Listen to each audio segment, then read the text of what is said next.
récent rapport de l'Ifremer et du Comité des pêches de Guyane pointe une augmentation de la pêche illégale en Guyane. Cette pêche illégale n'est pas un phénomène nouveau. La Guyane et l'ensemble du domaine ultramarin français en sont victimes. Et les quelques saisies spectaculaires revendiquées ne doivent pas nous dissimuler la réalité. La pêche illégale est hors de contrôle dans nos départements et territoires d'outre-mer. Il y a deux raisons à cela. En Guyane notamment, c'est un insupportable imbroglio entre la Commission européenne qui la favorise.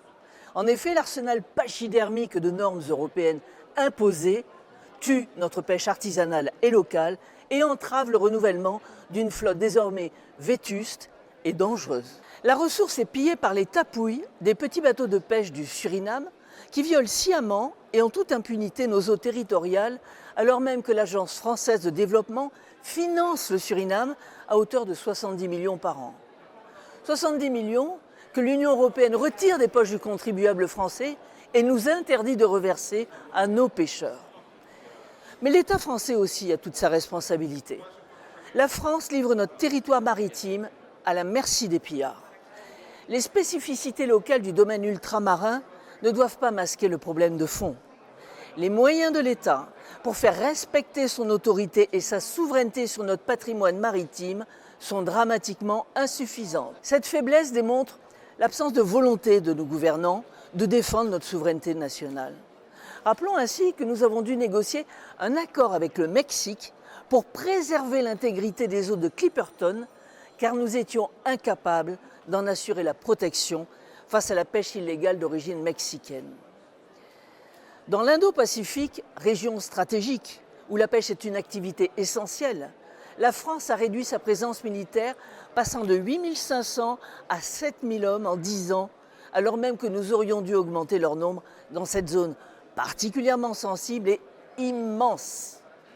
Comment s'étonner, avec cette ligne désastreuse, soi-disant politique, de la propagation de la pêche illégale, qui n'est au final qu'une énième violation de la souveraineté et l'ultime symbole d'un État qui faillit à ses tâches régaliennes élémentaires. La pêche illégale en Outre-mer n'est que le symptôme du renoncement à notre souveraineté mise à mal par l'Union européenne et abandonnée par l'État français. Nous avons besoin d'une politique maritime nationale qui fasse de notre domaine maritime un pilier de notre territoire. Il nous faut restaurer la souveraineté nationale et ne plus se contenter d'une série d'actions sporadiques et lacunaires pour soutenir l'action de la France sur nos mers.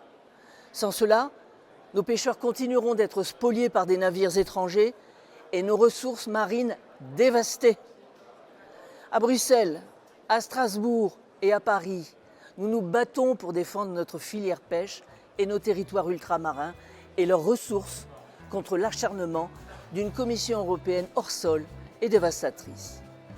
Mais aussi pour établir les valeurs et les consciences de nos gouvernants. Nos pêcheurs méritent d'être entendus et leur travail, pilier de notre souveraineté alimentaire, mérite d'être respecté.